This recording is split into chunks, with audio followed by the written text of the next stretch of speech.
My name is Heidi Davies, and at 35 years old, I'm a Sergeant First Class in the United States Army Special Forces. I've spent my entire life learning how to systematically neutralize the enemy. But I never imagined my greatest enemy was sleeping next to me.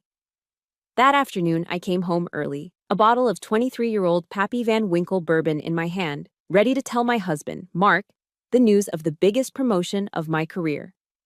But as I walked silently toward our bedroom, the scene that unfolded froze me in place. It wasn't just the sound of my own sister, Chloe, moaning my husband's name. It was the sight of her wearing my mother's silk robe, the one she gave me before she died, the one I'd never even dared to wear myself. And then I heard Mark's voice, a contemptuous whisper I will never forget. "She's just a soldier, Chloe. You're a real woman." They had no idea that the soldier was standing right outside the door and that the war of their lives had just begun. If you have ever been stabbed in the back by the very people you were supposed to love the most, let me know where you're watching from. Hit that like button and get ready for a campaign called Justice.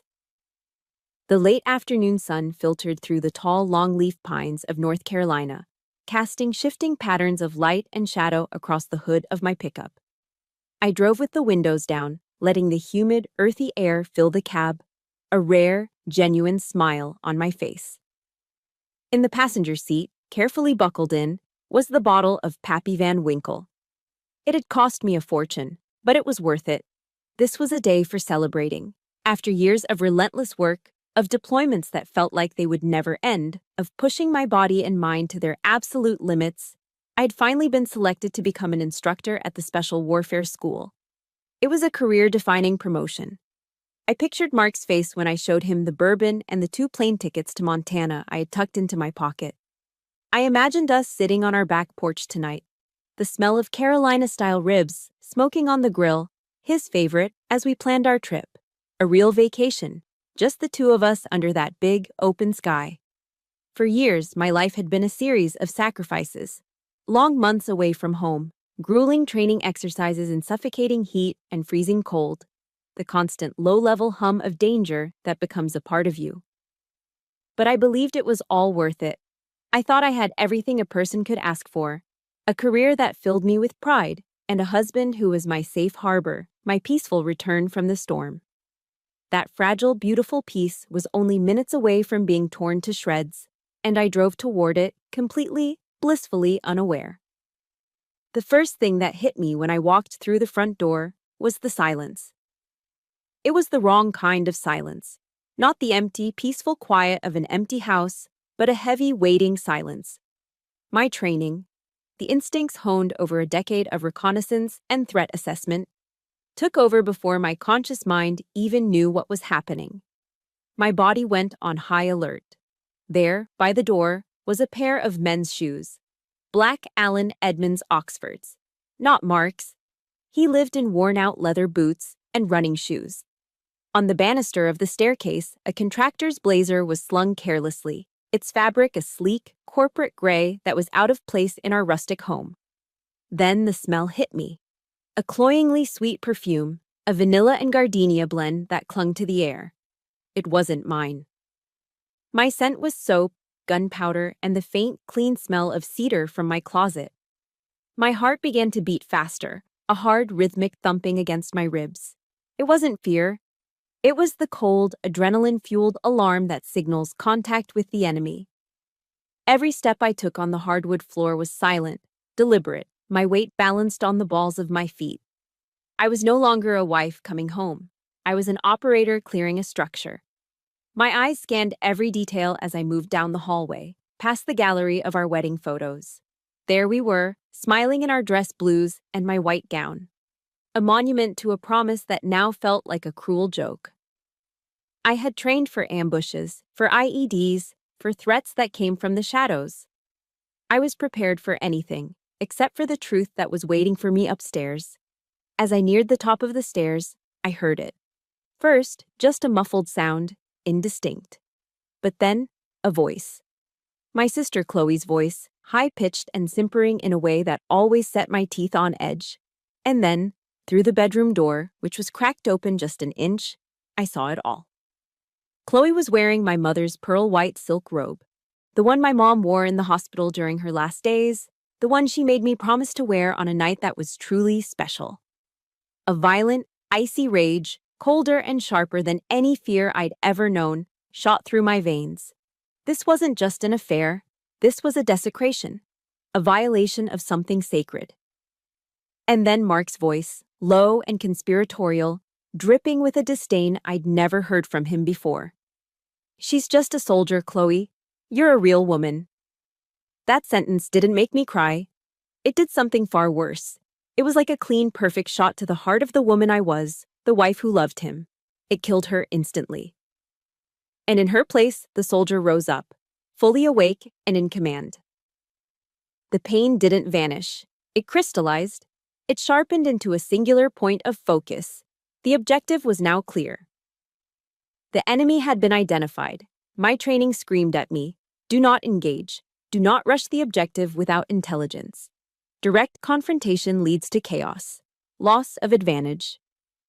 Instead of bursting through the door, I took one silent step back, then another.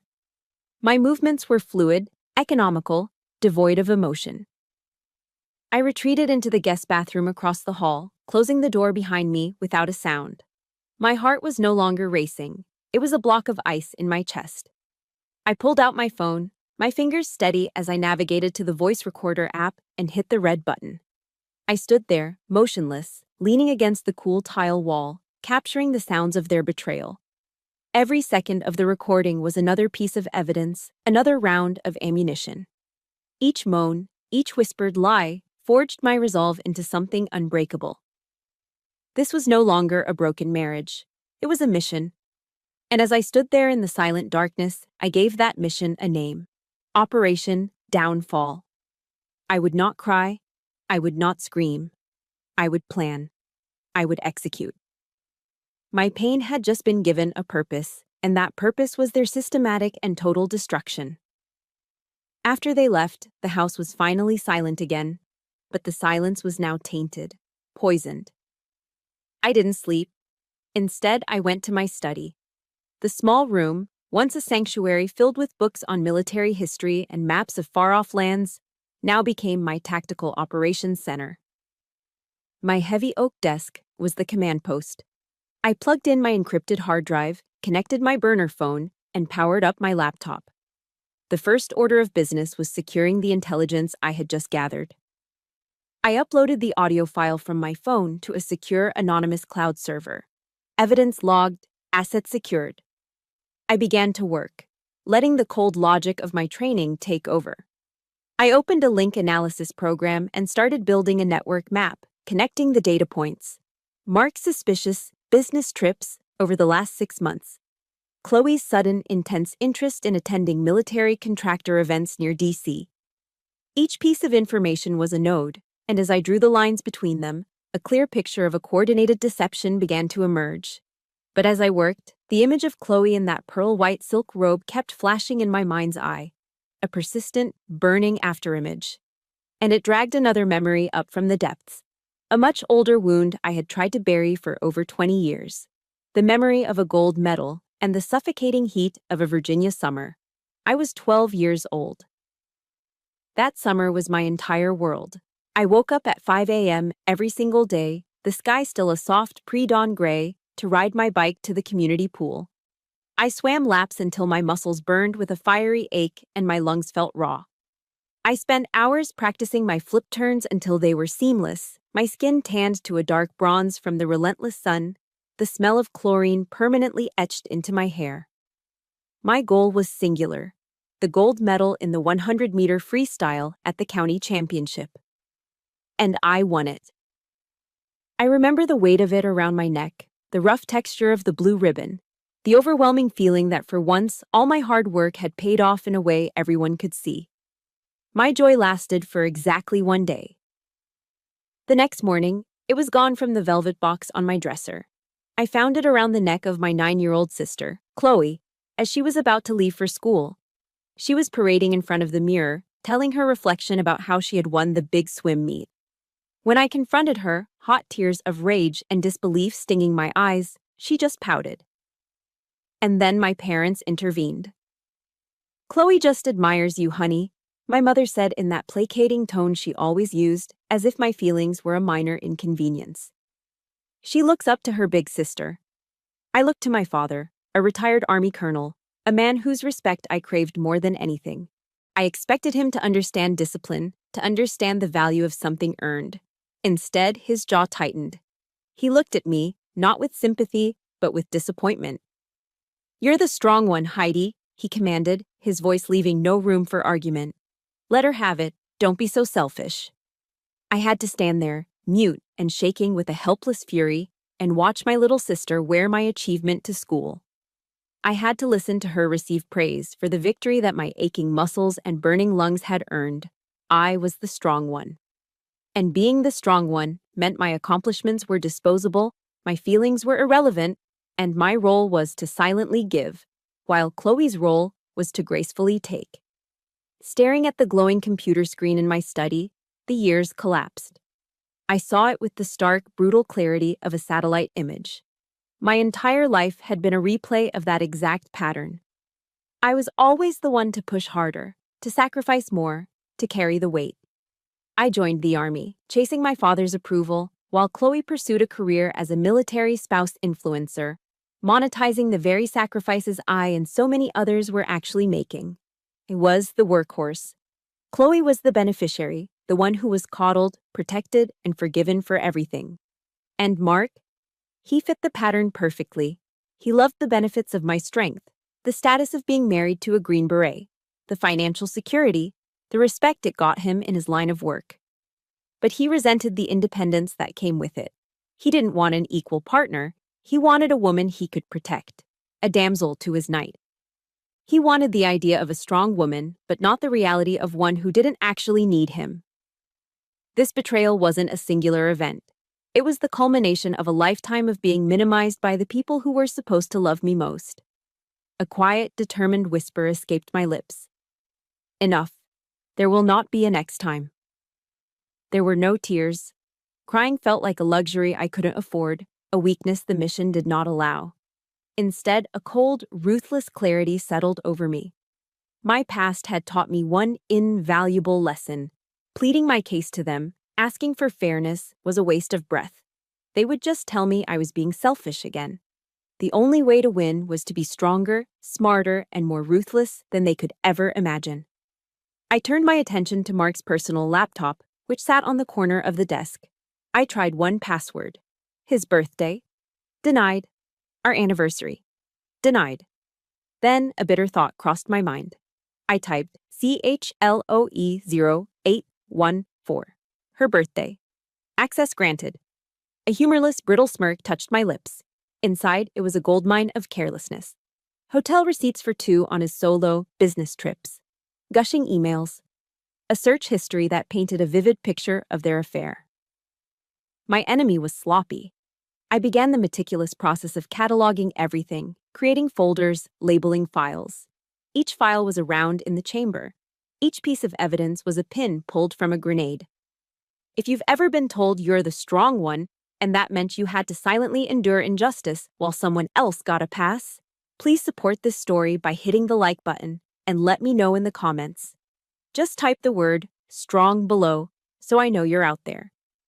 My hands moved with practiced efficiency, a sense of grim purpose guiding me. The memories that had once been a source of deep, aching sadness were now being weaponized. The pain was being converted into fuel. The past was no longer a burden. Now, it was a map to victory. The next 72 hours blurred into a haze of caffeine and hyper-focused intensity. My life split into 2 irreconcilable realities. By day, I was Sergeant First Class Davies. I drove to Fort Bragg, my uniform immaculate, my posture perfect. I ran my training cadres through drills, sat in strategy meetings, and accepted congratulations for my promotion with a mechanical smile. I performed my duties with flawless efficiency, my face an unreadable mask.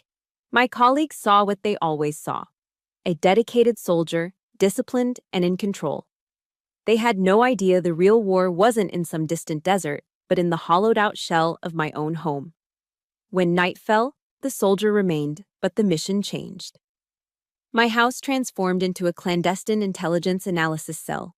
Sleep was a luxury I couldn't afford. My diet was black coffee, brewed thick as sludge, and chalky protein bars I chewed without tasting. The nights were a silent, relentless grind. Hunched over my laptop, the screen's glow casting long shadows, I sifted through the digital wreckage of my life. I meticulously cross-referenced every line on Mark's credit card statements. A charge for a boutique hotel in Arlington, Virginia, on a date he was supposedly on a work trip to San Diego. A quick search of Chloe's social media revealed a post from that same weekend. A picture of 2 champagne flutes, captioned, "A lonely girl's weekend in the city." The lies were so blatant. I compiled the data into a detailed timeline, a spreadsheet that became a damning indictment of their deception. A physical exhaustion, deep and gnawing, settled into my bones. My eyes burned and a dull ache throbbed at the base of my skull. But a Green Beret is taught to compartmentalize pain, to file it away and continue the mission. So I pushed it down, ignored my body's protest, and continued to work. I was alone, completely alone, on the loneliest mission of my life. On the third night, my phone buzzed. The vibration unnervingly loud in the dead silence. It was my mother. For a single, stupid heartbeat, a flicker of hope ignited in my chest. Maybe she knows. Maybe she felt something was wrong. It was a foolish, childish thought. I let it ring twice more before answering, my voice neutral. "Hi, Mom." "Heidi, honey, how are you? I heard about your promotion. That's just wonderful," she chirped, her voice bright and distant. "Listen, I'm calling about Chloe." Of course she was. The flicker of hope died, leaving a cold ash. "The poor thing is just so stressed out lately with these new influencer contracts. It's a lot of pressure. You know how sensitive she is." Her voice was laced with that familiar concern she reserved exclusively for my sister. Then came the words, the casual phrase that was the story of my life. "You're her big sister, and you're a soldier. You're stronger. Could you keep an eye on her for me? Maybe give her a call this weekend, just to cheer her up." My hand tightened around the phone, my knuckles turning bone white. The sheer audacity of it stole the air from my lungs. She wanted me, the woman whose life was being destroyed by Chloe, to cheer her up. The request was so profoundly insulting, it transcended cruelty. They weren't just betraying me, they expected me to help them do it. To them, I wasn't a person, I was a utility, the strong one, the fixer, the soldier who could absorb any blow and still be expected to stand guard. I took a slow, controlled breath. "I'll look into it," I said, my voice flat and cold. Then I hung up. The silence that flooded the room afterward was heavier than before. It was the crushing silence of being invisible to the people who were supposed to see me most clearly. I couldn't work anymore. I couldn't sit still. The rage, so tightly compressed, was now a volatile core inside me. Before dawn, sleep still a stranger, I laced up my running shoes. I needed to move. I needed pain. I ran out into the pre-dawn gloom, hitting the familiar trails that snaked through the pine forests around Fort Bragg. The humid North Carolina air, thick as a blanket, filled my lungs. I ran without thinking, pushing myself harder, my feet pounding a furious rhythm against the damp earth. I ran until my thighs burned and my breath came in ragged gasps. Every brutal footfall was a scream I couldn't release. Deo presso liber, the Special Forces motto, echoed in my head. To free the oppressed. All my career, I had fought to liberate others. Now, the only person left to liberate was myself. The physical agony was a cleansing fire, burning away the hurt and confusion. As the first rays of the sun cut through the trees, I finally stopped, bent over with my hands on my knees, sweat pouring from me. The exhaustion was gone. The emotional turmoil was gone. All that remained was a cold, pure, and unshakable resolve. I returned to my command center with a new clarity. The hunt was almost over. I made one last call to an old friend from a joint ops assignment, a guy now in the quiet world of cybersecurity. My request was simple. "I have a security concern regarding a defense contractor," I told him. "I need to see some deleted emails from their server. It's a matter of operational integrity." He didn't ask questions. In our world, you didn't have to. Hours later, an encrypted file appeared in my inbox. And there it was. The final piece. The kill shot. An email chain between Mark and Chloe.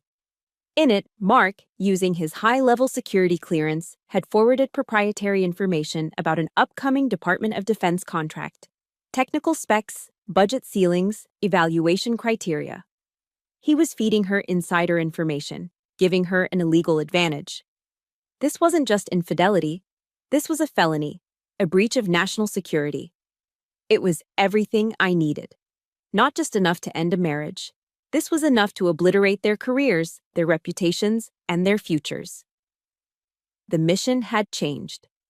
The intelligence gathering phase was over. The direct action phase was about to begin. Once the final piece of evidence was secured, the adrenaline that had sustained me for 3 days vanished, leaving a terrifying void in its place. The mission was complete, but there was no sense of victory. There was only a profound, hollow exhaustion that settled deep in my soul. My house, once a sanctuary, now felt like a tomb, its silence suffocating me with the ghosts of dirty secrets. I couldn't stay there another second. The walls felt like they were closing in, every photograph on the wall a mocking reminder of the life I thought I had. I grabbed my keys, got in my truck, and just drove. I had no destination. I was just running from the silence. My truck carried me through the familiar, gritty streets of Fayetteville, past the neon glow of pawn shops and dimly lit bars that catered to soldiers on leave. The city lights blurred into a meaningless smear of color. Eventually, I found myself pulling into the gravel parking lot of a small, unassuming 24/7 diner tucked away on a side road. It was the kind of place that felt like it had existed forever, with a faded sign, coffee that was always brewing, and cracked red vinyl on the booth seats. All I wanted was to be in a place with the low hum of human activity, the clatter of plates, the murmur of conversation. Anything to drown out the oppressive quiet of my own thoughts. I slid onto a stool at the counter, feeling more exhausted and invisible than I ever had in my life. A waitress with a kind, tired face and a name tag that read, Brenda, came over. "What can I get for you, hun?" she asked, her voice raspy from years of taking orders. "Just black coffee and a short stack of pancakes," I said, my own voice sounding distant to my ears. I wasn't hungry, not really, but I needed the anchor of doing something normal, something mundane. I needed to pretend for just a few minutes that I was just another person stopping for a late-night meal. A few stools down from me sat an older gentleman, probably in his late 70s. He wore a simple flannel shirt and a faded green baseball cap with the iconic eagle, globe, and anchor emblem of the U.S. Marine Corps. A Vietnam veteran. His eyes were clear and calm, and he took in the whole room with a quiet, observant gaze. He wasn't staring, but I could feel his awareness of me.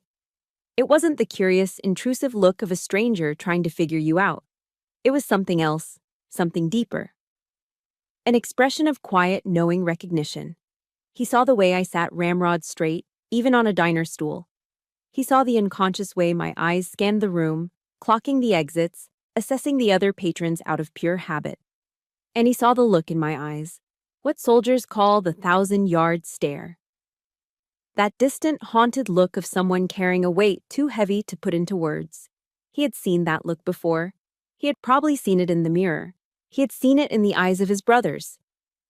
Brenda brought my pancakes, and I ate them slowly, methodically, without really tasting them. The warmth of the coffee cup in my hands was a small comfort. When I was finished, I signaled for the check. Brenda came over, but instead of a bill, she gave me a warm smile. "It's already been taken care of, hun," she said, nodding down the counter. "The gentleman paid for you." I looked over, surprised.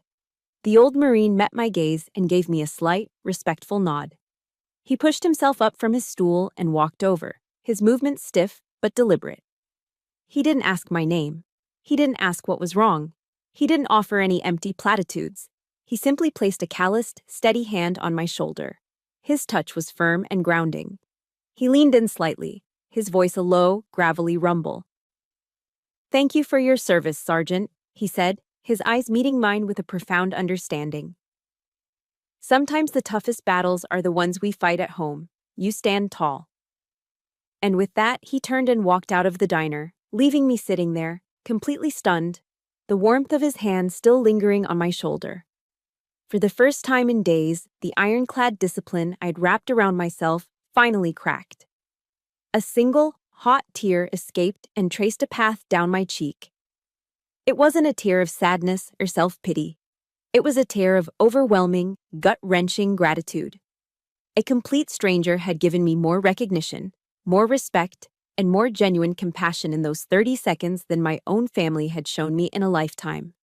He saw me not as a tool, not as the strong one, but as a fellow soldier, a peer, a member of the same tribe bound by an unspoken code of honor. His words, "Stand tall," weren't a suggestion. They were an order, a command from one warrior to another. And his simple act of kindness didn't make me feel weaker. It did the opposite. It was like a lifeline, a sudden resupply of the spiritual and emotional strength I thought had been completely depleted. It refilled the reservoir. I wiped the tear away with the back of my hand and took a deep, steadying breath. The fog of exhaustion and despair began to lift, replaced by the cold, clear focus I knew so well. I had my orders. It was time to return to base. It was time to prepare for contact. The battle at home was about to begin. After the encounter at the diner, I returned home with a newfound sense of calm. It wasn't peace, not yet, but it was a cold, hard clarity. The emotional storm had passed, leaving a quiet, resolute purpose in its wake. There was no more urgency, no more frantic energy. The plan was complete. The evidence was compiled, encrypted, and backed up in 3 separate locations. The timing of the attack would be of my own choosing. I was in control. I spent that evening reclaiming my space, performing a series of rituals to impose order on the chaos that had invaded my life. I methodically cleaned the house, scrubbing away the lingering scent of Chloe's perfume until all that remained was the clean smell of lemon polish and antiseptic. I broke down my service rifle, cleaning each component with practiced efficiency, the familiar scent of gun oil filling the air. I laid out my dress uniform, brushing away any specks of dust, aligning the creases with military precision. This was my pre-mission prep. I was preparing for battle, both mentally and physically. The silence from Mark and Chloe over the past few days had been telling. I knew it wasn't the silence of remorse or guilt. It was the silence of arrogance. They were operating under the assumption that I was oblivious, that their secret was safe, and that I was the same predictable, dutiful wife I had always been. They had made a critical and soon-to-be fatal error. They had profoundly underestimated their adversary. They thought they were playing a game against a wife, but they were about to find themselves in a war with a soldier. Just as I was finishing, my phone rang, shattering the quiet. The caller ID flashed, Mark. I took a deep, centering breath, the kind I take before breaching a door. I swiped to answer and activated the call recording app. "Hello, Mark," I said, my voice perfectly level. His voice on the other end was sickeningly sweet, a syrupy, artificial tone that made my stomach turn. "Heidi, baby, just calling to see how you're doing. I know you've been so busy with work lately, but don't forget that family is the most important thing," he began, the condescension dripping from every word. My mind immediately flagged it. Tactic? Feigned concern to establish a baseline of normalcy. He continued, his voice oozing with false sentiment. "This weekend is Mom and Dad's 40th anniversary party. You know how much this means to them. They'd be heartbroken if we didn't show up together, as a team." Tactic. Leveraging a significant family event to apply emotional pressure and guilt. I already told Chloe she could help us pick out a surprise gift for them. Tactic. Brazenly inserting the co-conspirator into the conversation to test for reactions and normalize her presence. Every word he spoke was a calculated move in a psychological game I knew all too well. I listened silently, my mind dissecting his strategy with cold detachment. This was a classic interrogation technique, something straight out of my SEER training: survival, evasion, resistance, and escape. A captor will often attempt to create a false sense of normalcy, using emotional appeals and the pretense of kindness to break a prisoner's resolve. They try to make you believe that compliance is the only reasonable path, Mark wasn't just my unfaithful husband. In this moment, he was my captor, and he was treating me like a fool. He wasn't just betraying me, he was insulting my intelligence. The rage inside me didn't flare up. It compressed. It cooled, hardening into a razor-sharp shard of ice in my chest. He thought this was a negotiation. He was wrong. I let the silence hang in the air for a moment, just long enough to make him uncomfortable. Then I responded, my voice completely devoid of the emotion he was trying to provoke. "I'll be there," I stated, each word clipped and precise. "We need to talk, all three of us." The lack of emotion seemed to throw him off. He had expected tears, or anger, or accusations. He hadn't expected calm clinical acceptance. "Oh, yeah, of course," he stammered, clearly trying to regain his footing. "Great. I'll see you then." He hung up, likely still believing he had successfully managed the situation, that his little domestic drama was still under his control. The moment the call ended, I stood up. That was it. The final straw. His breathtaking arrogance, his attempt to weaponize my own parents' anniversary against me, had erased any last, lingering trace of doubt I might have had. They weren't sorry. They were plotting. They were planning to stand beside me at a sacred family event, smiling for pictures, while continuing their sordid affair behind my back. They were going to turn my parents' celebration of a lifetime of loyalty into a stage for their own disgusting theater of lies. I walked to my desk and opened the master file on my laptop, the one labeled Operation Downfall. I pulled up a new text message on my burner phone, addressing it to both Mark and Chloe. The message was short and unambiguous. Mission brief, my house, 1900 hours tonight. Be there. This is not a request. I hit send. There was no turning back now. The time for surveillance and planning was over. The time for appeasement and silence was a lifetime ago. The confrontation phase of the operation had officially begun. At 1900 hours sharp, the doorbell rang. Mark strolled in, a mask of cocky self-assurance plastered on his face. He was still playing the part of the slightly annoyed but ultimately indulgent husband. He even tried to make a joke. "What's with the secret meeting, Sergeant?" he asked with a smirk, trying to reclaim control of the situation. I didn't smile. I didn't even react. I simply pointed to the leather sofa. "Sit down." My tone, flat and devoid of any warmth, wiped the smirk off his face. He sat. A few minutes later, the doorbell rang again. It was Chloe, looking nervous, her eyes darting around the room before landing on Mark in a silent plea for help. He offered her a weak, reassuring smile, but it didn't reach his eyes. I had prepared the battlefield. The living room was neat, sterile, and impersonal. On the coffee table, I had arranged 3 lowball glasses with 3 large ice cubes in each, a bottle of bourbon sitting beside them. My laptop was open, its screen dark. The air in the room was thick with a tension so heavy it felt like you could taste it. I remained standing, dressed in a clean, crisp set of Army combat fatigues. My posture was parade ground perfect. In this room, I was not a wife or a sister. I was the commanding officer. They were not family. They were subordinates, summoned for a disciplinary hearing. I let the silence stretch for a full minute, watching them squirm, before I began. "Welcome," I said, my voice as calm and measured as if I were giving a briefing at the Pentagon, "to the after-action report on the systemic failure of this marriage and our familial relationship." Their faces went slack with shock.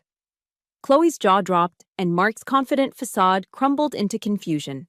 I gave them no time to recover. Topic: coordinated deceit and betrayal, I continued, my eyes locking onto each of them in turn. I reached for my phone, which was connected to a small Bluetooth speaker on the table. I pressed play. The sounds of my sister moaning my husband's name filled the room, amplified and undeniable. Chloe's face turned a ghostly white.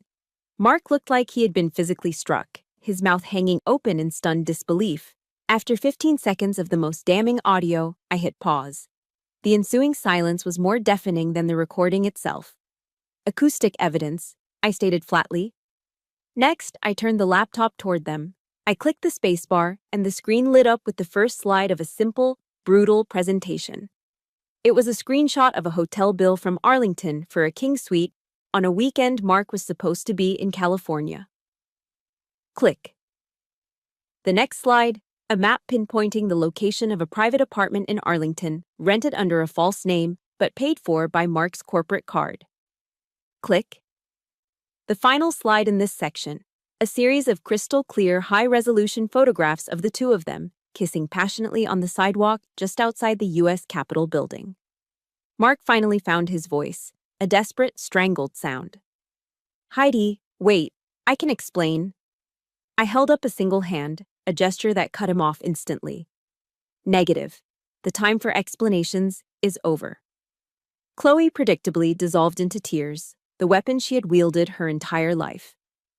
"You've always had everything," she wailed, her voice thick with practiced victimhood. "The career, Dad's respect. I never had anything. I just wanted to be happy for once."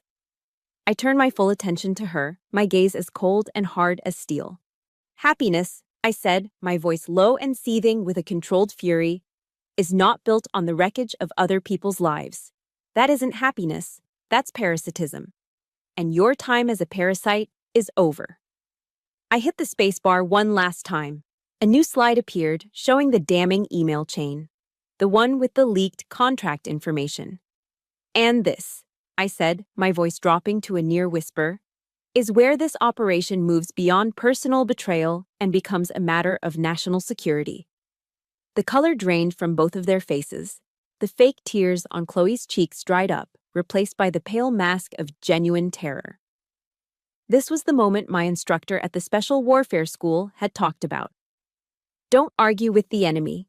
Present them with the undeniable reality of their untenable position and then watch them collapse. I pushed myself off the wall and began to pace slowly in front of them, like a predator circling its cornered prey. "The debrief is concluded. The verdict has been rendered. The following are your direct orders." I stopped and looked directly at Mark. 1. The divorce papers have been filed. They cite the infidelity clause in our prenuptial agreement. You will leave this marriage with nothing. 2. You have 24 hours to vacate this military housing. Your personal effects will be boxed up and shipped to whatever godforsaken address you choose. If you are not gone by 1900 hours tomorrow, I will have the MPs escort you off this base. I then turned to Chloe. 3. You are permanently barred from this property and any other property I own. If you attempt to contact me or come near me, I will file a restraining order. And 4, I said, looking back and forth between their horrified faces. At 800 hours tomorrow morning, a full intelligence packet detailing your unethical and potentially illegal activities will be delivered to the board of directors of every one of Chloe's corporate sponsors and to the head of security at Mark's firm. The begging started then, a pathetic, desperate torrent of, "Heidi, please, and don't do this," and "You're destroying our lives." But I wasn't listening anymore. I was already gone. If you have ever had that one moment where you finally stood up and said no more, hit that like button to stand with me.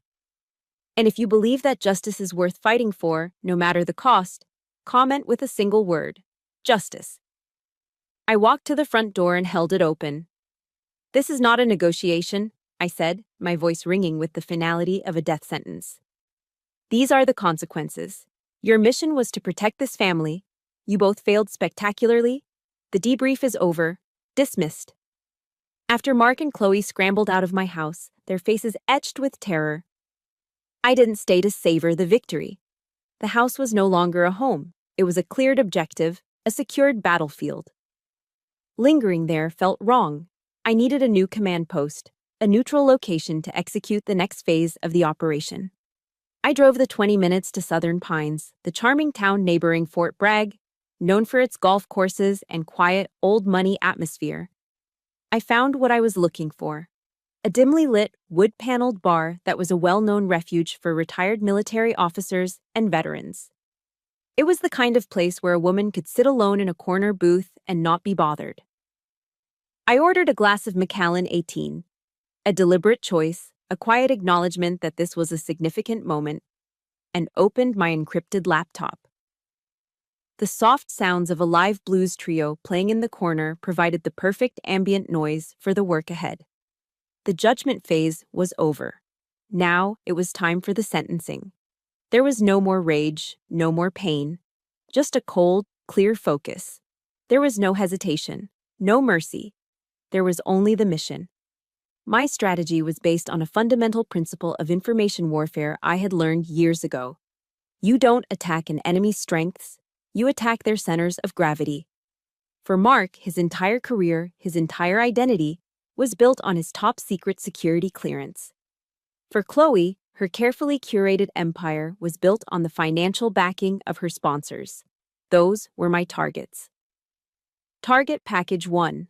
Mark. His security clearance was his lifeline. I pulled up the contact information for Colonel Miller, U.S. Army, retired. He was the facility security officer, the FSO, at Mark's defense contracting firm.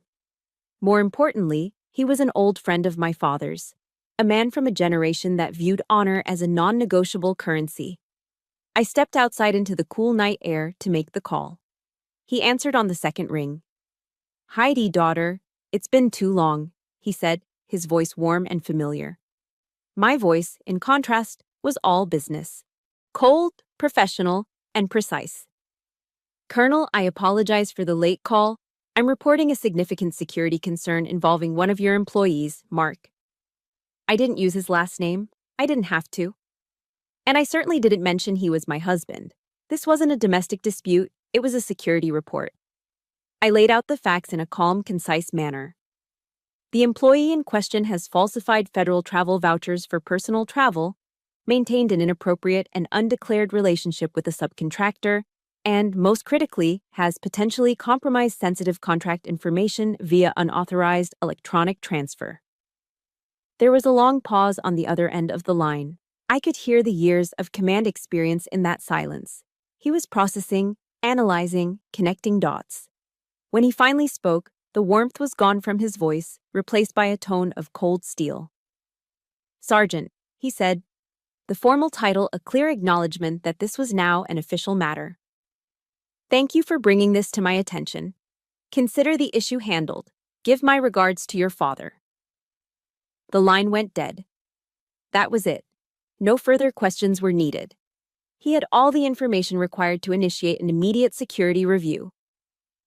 I knew with absolute certainty that as of that moment, Mark's access to any classified material was suspended. His security clearance, the foundation of his entire professional life, had just been indefinitely frozen. The first domino had fallen. Target Package 2. Chloe. Her military spouse influencer brand was her center of gravity, a fragile empire built on a lie. I returned to my booth and pulled up the intelligence file I had built on her. The largest of her sponsors was a major national bank that prided itself on its deep ties to the military community. I had the direct line for their vice president of public relations, a sharp woman named Susan Henderson, whom I'd met at a base charity event. I made the call. "Ms. Henderson, this is Sergeant First Class Heidi Davies," I began, my voice polite but firm. "I'm calling you today in my capacity as an active duty soldier and as Chloe's sister. It is my unfortunate duty to inform you that the public image she has cultivated for your brand is in direct and fraudulent opposition to her personal conduct, which has been instrumental in the destruction of a military family." While I spoke, I sent her a password-protected email. "I have just sent you a file containing irrefutable evidence to support this claim," I added. "I believe it will be of great interest to your brand's integrity committee." The response was swift and exactly what I'd anticipated.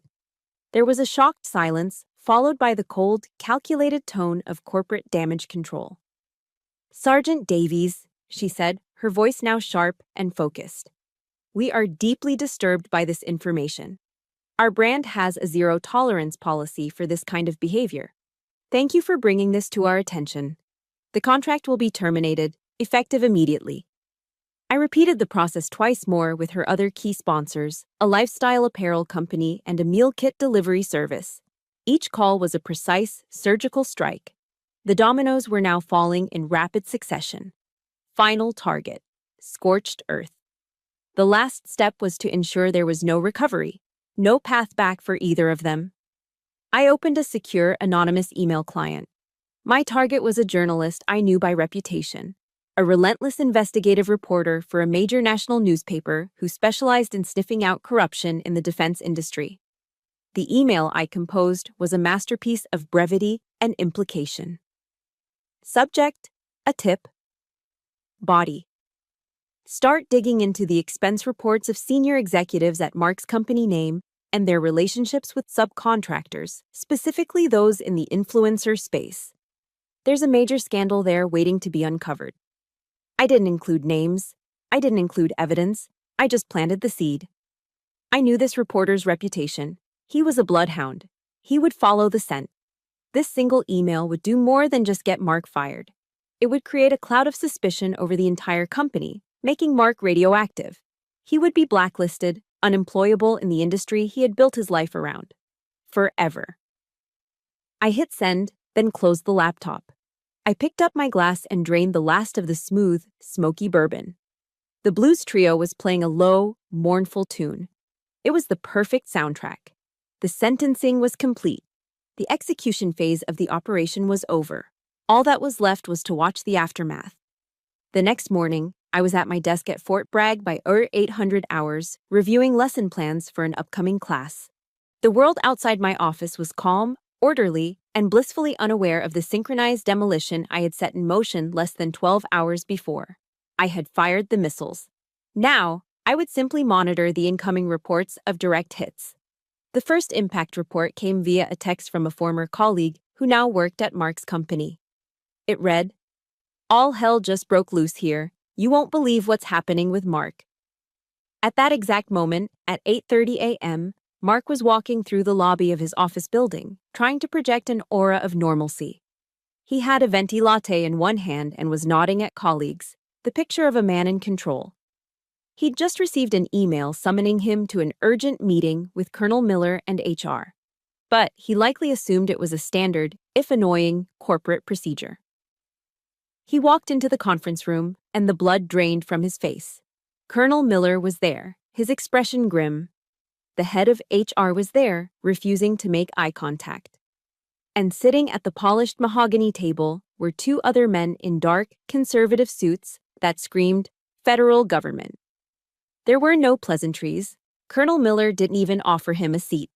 "Mark," he said, his voice flat, "these are investigators from the Defense Counterintelligence and Security Agency. They have some questions for you regarding your travel expenses and contractor relations." As if on cue, Mark's phone buzzed in his pocket. It was a fraud alert from his bank.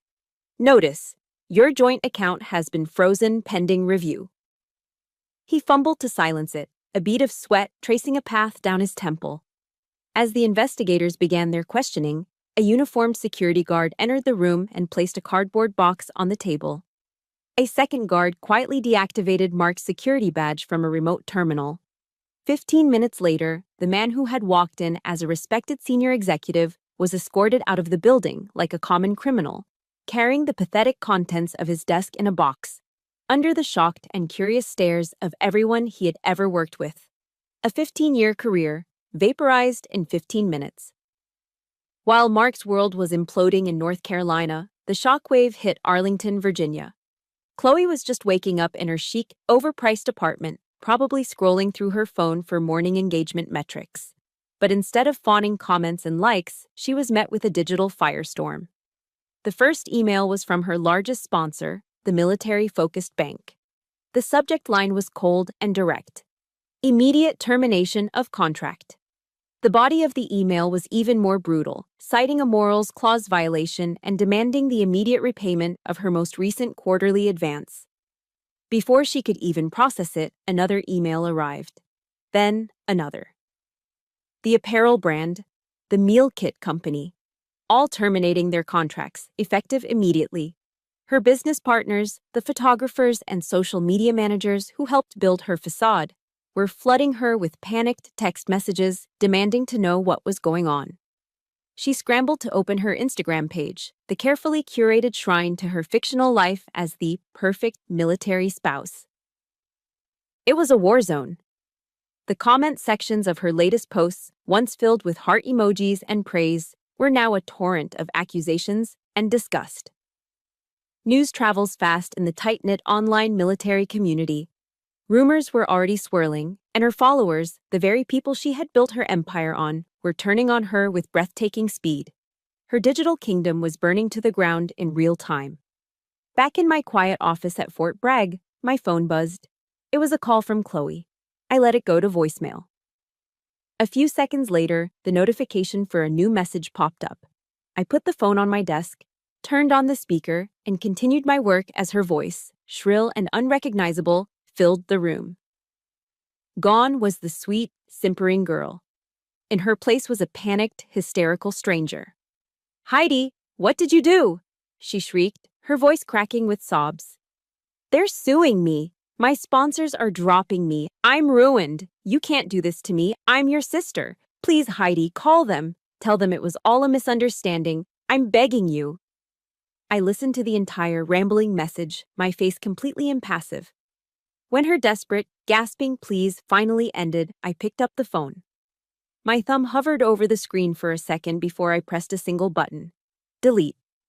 No hesitation, no regret. As far as I was concerned, the person on that recording no longer existed. By noon, the final missile found its mark. The article from my journalist contact went live on a highly respected defense news website. It was a masterpiece of professional destruction. It didn't mention Mark by name, of course, but it didn't need to. It described in meticulous detail an ongoing internal investigation into a senior executive at a major North Carolina-based defense contractor for gross misuse of corporate funds and significant security breaches. In the small insular world of the defense industry, the details were specific enough that everyone knew exactly who and what the article was about.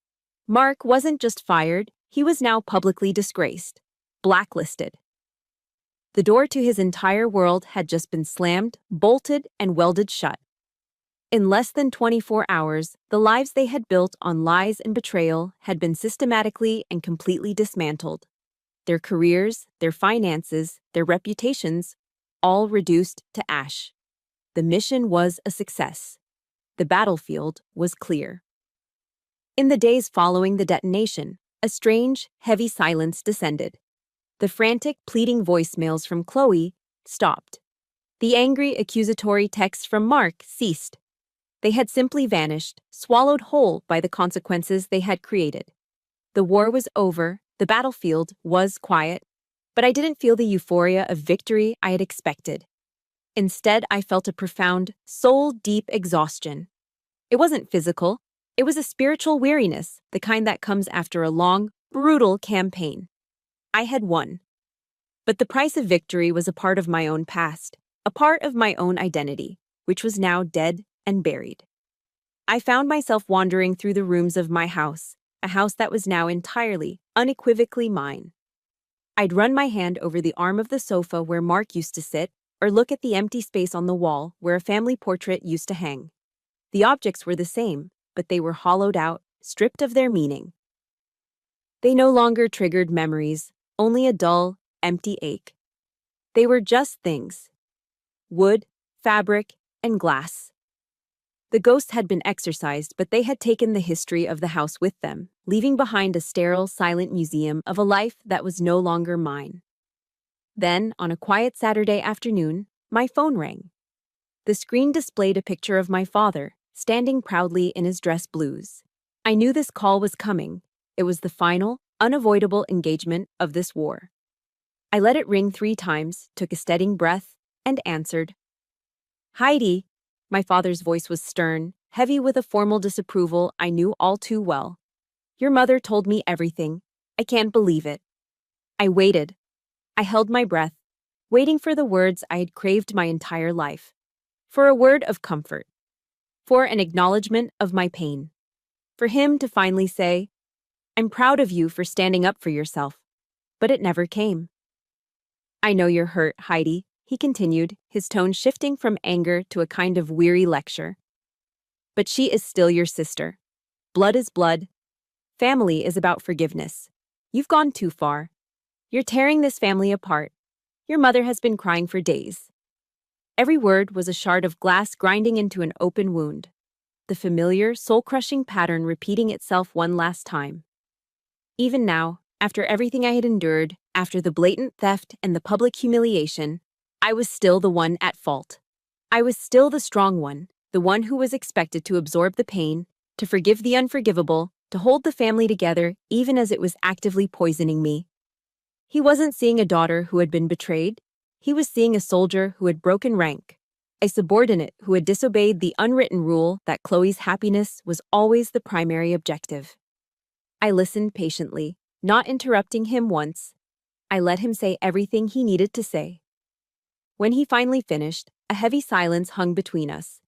It was in that silence that I remembered a quote I had come across from a Brené Brown lecture online. She said, "Clear is kind, unclear is unkind."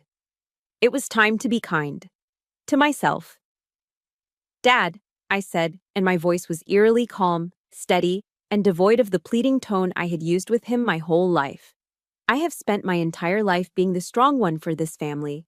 I have spent my life making room for Chloe's feelings while ignoring my own. I have fulfilled my duty as a daughter and a sister, over and over again." I paused, letting the words sink in, creating a space for what needed to come next. Now, I have a new duty, a primary duty, and that is my duty to myself. I took another breath. It felt like the cleanest, purest air I had ever breathed. I forgive them. I forgive them for being weak and selfish and cruel. I forgive Mark for being a coward, and I forgive Chloe for being a parasite. But forgiveness does not mean reconciliation. It does not mean I will allow them back into my life to hurt me again. Forgiveness is for me. It's me putting down the weight of my anger so that I can finally move on. I forgive, but I do not forget. The boundary is drawn. "Goodbye, Dad." I ended the call before he could respond. I didn't give him a chance to argue, to lecture, to guilt me further.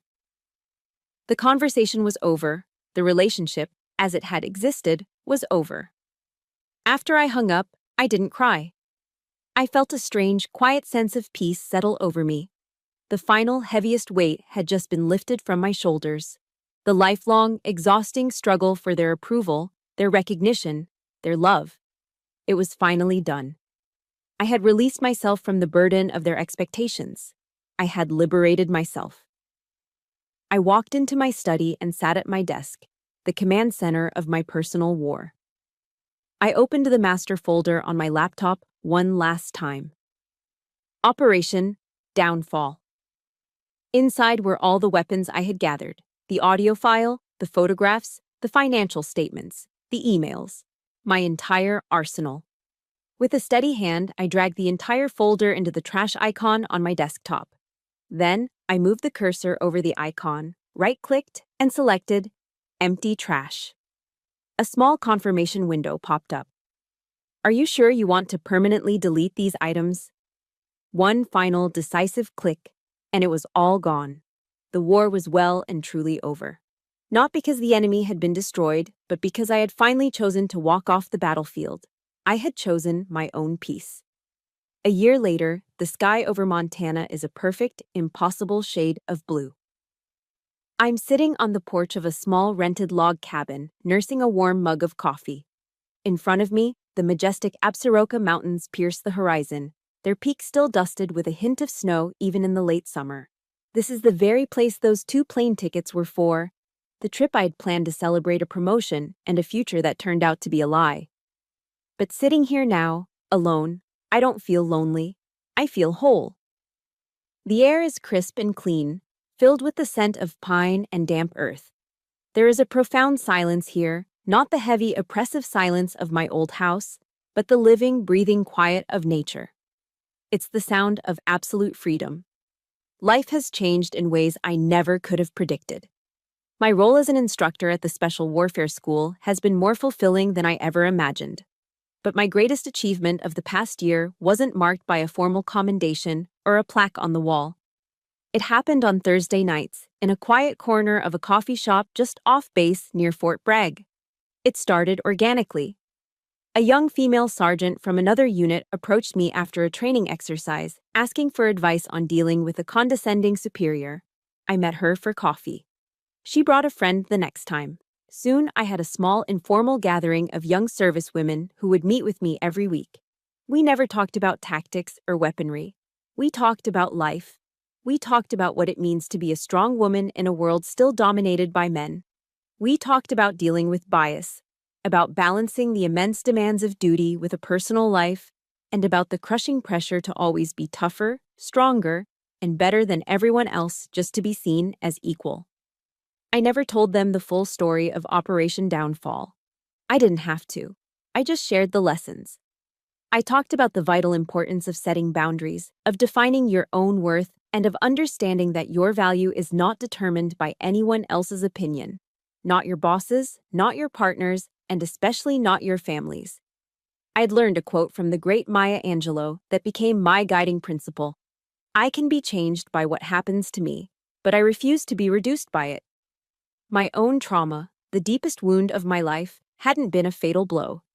It had been transformed into a beacon, a lighthouse to help other women navigate their own treacherous waters. That became my true legacy. A few weeks ago, while scrolling through my phone, I saw a social media post from an old mutual acquaintance. It was a candid photo of Chloe. She was working behind the counter of a Greasy Spoon diner in some small, forgotten town in the Midwest. She looked older than her years, her face etched with a permanent, weary tension. The caption mentioned that the rumor was she and Mark had lasted only a few months on the road, their shared desperation quickly souring into bitter, mutual blame for their spectacular downfall. I stared at the photo for a long moment, searching for some emotion inside myself. Triumph? Pity? Vengeance? I felt nothing. It was like looking at a picture of a stranger from a life I'd never lived. The anger, the pain, the betrayal. It was all gone, erased by time and distance and a deliberate choice to let it all go. They were just ghosts from another world. I closed the app, took a deep breath of the cool mountain air, and let them fade away. The crunch of tires on the gravel driveway pulls me from my thoughts. A dusty pickup truck rolls to a stop, and a man gets out. He's a former Navy SEAL I met during a joint training exercise a few months ago. He's holding 2 fishing rods and has a wide, easy smile on his face that seems to perfectly match the big sky around us. We don't talk about the past. We don't talk about old wars or old wounds. We talk about the future. About the mountain trail we plan to hike tomorrow, and about the cutthroat trout we hope to catch in the Yellowstone River this afternoon. Later, as the sun begins to dip below the mountains, painting the peaks in fiery shades of orange and purple, we sit on the porch, each with a cold beer in hand. I raise my bottle, the glass cool against my palm. I'm not toasting to revenge. I'm not celebrating a victory over my enemies. I'm toasting to my own rebirth, to a life that I am defining on my own terms. A life built not on the expectations of others, but on my own foundation of honor, resilience, and a hard-won peace. The final mission is complete, and I am ready for whatever comes next. And that's where I am today, under this big Montana sky. My war is over, not because I destroyed my enemies, but because I chose to build my own peace. Your story is different, the people, the places, the pain. But the battle to reclaim your life is one we all understand. If my journey has meant something to you, please hit the like button to show your support. Subscribe for more stories of resilience, and to join a community that knows what it means to stand tall. Finally, let the world know you're writing your own ending. In the comments below, just type 2 words, my chapter.